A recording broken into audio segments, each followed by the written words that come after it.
നമസ്കാരം. വരുന്ന പഞ്ചാബ് നിയമസഭാ തെരഞ്ഞെടുപ്പിൽ ആം ആദ്മി പാർട്ടിക്ക് ഭരണ തുടർച്ചയുണ്ടാകുമെന്ന ആത്മവിശ്വാസത്തിലാണ് മുഖ്യമന്ത്രി ഭഗവത് മാൻ. സംസ്ഥാനത്ത് കോൺഗ്രസും BJPയും കഷ്ടിച്ച് 10 സീറ്റുകൾ മാത്രമേ കടക്കൂ എന്നും അതിൽ തന്നെ BJPയേക്കാൾ മികച്ച പ്രകടനം കാഴ്ചവെക്കുക കോൺഗ്രസ് ആയിരിക്കുമെന്നും അദ്ദേഹം പ്രവചിച്ചു. NDTVക്ക് നൽകിയ പ്രത്യേക അഭിമുഖത്തിലാണ് ഭഗവത് മാൻ ഈ ശക്തമായ ആത്മവിശ്വാസം പ്രകടിപ്പിച്ചത്. തന്റെ ഈ പ്രവചനം വെറുതെ പറയുന്നതല്ലെന്നും ഒരു പേപ്പറിൽ എഴുതി ഒപ്പിട്ട് രേഖാമൂലം നൽകാൻ പോലും താൻ തയ്യാറാണെന്നും അദ്ദേഹം വെല്ലുവിളിച്ചു. പത്താൻകോട്ട് മേഖലയിൽ BJPക്ക് 1-2 സീറ്റുകൾ മാത്രമേ ലഭിക്കൂ എന്നുമാണ് മന്നിന്റെ പ്രധാന പ്രവചനം. പ്രതിപക്ഷ പാർട്ടിയായ കോൺഗ്രസിന്റെ തകർച്ചയെക്കുറിച്ച് അദ്ദേഹം വളരെ കൃത്യമായ കണക്കുകളാണ് നിരത്തിയത്. തെരഞ്ഞെടുപ്പിൽ കോൺഗ്രസ് ഒരൊറ്റ സംഖ്യയിലേക്ക് ചുരുങ്ങുമെന്നും 1 മുതൽ 9 വരെ സീറ്റുകൾ മാത്രമേ അവർക്ക് ജയിക്കാനാകൂ എന്നുമാണ് അദ്ദേഹം വ്യക്തമാക്കിയത്. ഇതിലും കുറഞ്ഞ സീറ്റുകളാണ് കോൺഗ്രസിന് ലഭിക്കുന്നതെങ്കിൽ അവരുടെ മുതിർന്ന നേതൃത്വം സംസ്ഥാനത്ത് നിന്ന് പൂർണ്ണമായി തുടച്ചു നീക്കപ്പെടുമെന്ന അവസ്ഥയുണ്ടാകുമെന്നും അദ്ദേഹം കൂട്ടിച്ചേർത്തു.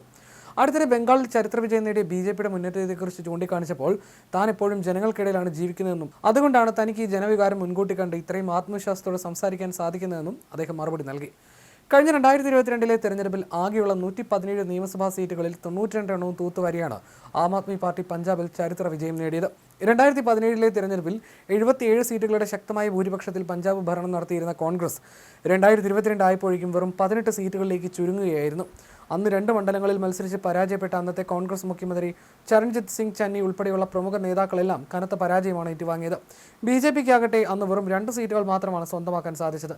BJPക്ക് സ്വന്തം നിലയിൽ വലിയ രാഷ്ട്രീയ മുന്നേറ്റം ഉണ്ടാക്കാൻ ഇതുവരെ സാധിക്കാത്ത ചുരുക്കം ചില സംസ്ഥാനങ്ങളിൽ ഒന്നാണ് പഞ്ചാബ്. വർഷങ്ങളായി തങ്ങളുടെ പ്രാദേശിക സഖ്യകക്ഷിയായ ശിരോമണി അകാലിദളുമായി ചേർന്നായിരുന്നു BJP അവിടെ മത്സരിച്ചിരുന്നത്. എന്നാൽ കഴിഞ്ഞ കുറേ നാളുകളായി ശിരോമണി അകാലിദളും കടുത്ത തിരിച്ചടിയാണ് സംസ്ഥാനത്ത് നേരിട്ടുകൊണ്ടിരിക്കുന്നത്. 2017 12 സീറ്റുകൾ നേടാൻ കഴിഞ്ഞിരുന്ന അകാലിദൾ 2022 വെറും 3 സീറ്റിലേക്ക് ഒതുങ്ങി. ഇത്തവണത്തെ തെരഞ്ഞെടുപ്പിൽ ശിരോമണി അകാലിദൾ എത്ര സീറ്റുകൾ നേടുമെന്ന മാധ്യമപ്രവർത്തകന്റെ ചോദ്യത്തിന് 0 എന്ന് മാത്രമായിരുന്നു ഭഗവത് മാനിന്റെ പരിഹാസത്തോടെയുള്ള മറുപടി. അതേസമയം ബംഗാൾ തെരഞ്ഞെടുപ്പിലെ വിജയത്തിന് പിന്നാലെ BJP തങ്ങളുടെ അടുത്ത ലക്ഷ്യമായി പ്രഖ്യാപിച്ചിരിക്കുന്നത് പഞ്ചാബാണ്. ഇതിനായി അണിയറയിൽ BJP കരുനീക്കം തുടങ്ങിയിട്ട് മാസങ്ങളായി. സംസ്ഥാനത്തെ തെരഞ്ഞെടുപ്പ് കാലത്തിൽ പാർട്ടി ഇറങ്ങിക്കഴിഞ്ഞെന്ന് കഴിഞ്ഞ മാർച്ചിൽ കേന്ദ്രമന്ത്രി അമിത് ഷാ പ്രഖ്യാപിച്ചിരുന്നു. സർക്കാർ ഉണ്ടാക്കാൻ ലക്ഷ്യമിട്ട് മുഴുവൻ സീറ്റിലും മത്സരിക്കുമെന്നും അദ്ദേഹം പ്രഖ്യാപിച്ചു. പഞ്ചാബ് പിടിച്ചാൽ ഡൽഹിയിൽ ആം ആദ്മി പാർട്ടിയുടെ വേരിറക്കാമെന്ന കണക്കൂട്ടിലാണ് BJPക്കുള്ളത്. ആം ആദ്മിയെ ആക്രമിച്ച് പഞ്ചാബ് പിടിക്കുകയാണ് തന്ത്രം. പഞ്ചാബ് പിടിച്ചാൽ ആം ആദ്മിയെ വരുതിയിലാക്കാമെന്നും BJP കണക്കുകൂട്ടുന്നു. പഞ്ചാബിലെ ജനസംഖ്യയിൽ വലിയൊരു ശതമാനം വരുന്ന ദളിത് വിഭാഗങ്ങളെയും മറ്റു പിന്നോക്ക വിഭാഗങ്ങളെയും ഒപ്പം നഗരങ്ങളിലെ ഹിന്ദു വോട്ടർമാരെയും ഒരുമിച്ച് നിർത്തിയുള്ള ഒരു പുതിയ വോട്ട് ബാങ്ക് സഖ്യമാണ് BJP ലക്ഷ്യമിടുന്നത്. ഈ വോട്ട് ബാങ്ക് ലക്ഷ്യമിട്ട് സംസ്ഥാനത്ത് വരാനിരിക്കുന്ന നിയമസഭാ തെരഞ്ഞെടുപ്പ് പ്രകടന പത്രികയിൽ നിർബന്ധിത മതപരിവർത്തന നിരോധന നിയമം BJP തങ്ങളുടെ വാഗ്ദാനമായി ഉയർത്തിക്കാട്ടുന്നുണ്ട്. നിലവിലെ ആം ആദ്മി സർക്കാരിന്റെ സാമ്പത്തിക നയങ്ങളെയും സംസ്ഥാനത്ത് വർദ്ധിച്ചു വരുന്ന കടബാധ്യതയും BJP പ്രധാന ആയുധമാക്കുന്നുണ്ട്.